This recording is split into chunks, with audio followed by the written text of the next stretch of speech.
இன்றைக்கான தேவனுடைய வார்த்தை கை கொள்ளுங்கள். யோவான் 14 அதிகாரம் 15 வசனம் சொல்லுது, நீங்கள் என்னிடத்தில் அன்பாயிருந்தால் என் கற்பனைகளை கை கொள்ளுங்கள். அதாவது நாங்கள் எல்லோருமே தேவனை நேசிக்கிறோம், அவர் மேல அன்பா இருக்கிறோம் என்று சொல்லி கொண்டிருக்கிறோம்.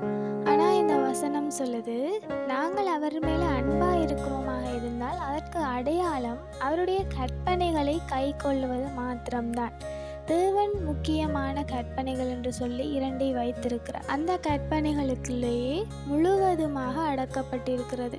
அப்படி எது தேவனுடைய கற்பனைகள், எவைகள் எல்லாம் தேவன் எங்களிடத்திலிருந்து எதிர்பார்க்கிறார் என்று சொல்லி நாங்கள் அவருடைய சித்தத்தையும் விருப்பத்தையும் அறிந்து கொண்டு நடந்து கொள்வது மாத்திரம்தான் அவர் மேலே நாங்கள் அன்பாக இருப்பதற்கான அடையாளமாக இருக்கிறது.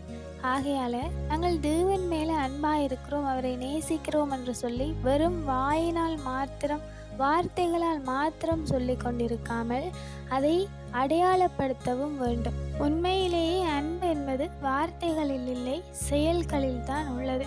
நாங்கள் தேவனிடத்தில் அன்பாக இருக்கிறோமாக இருந்தால் எங்களுடைய செயல்கள் அதை வெளிப்படுத்துகிறதாக இருக்க வேண்டும்.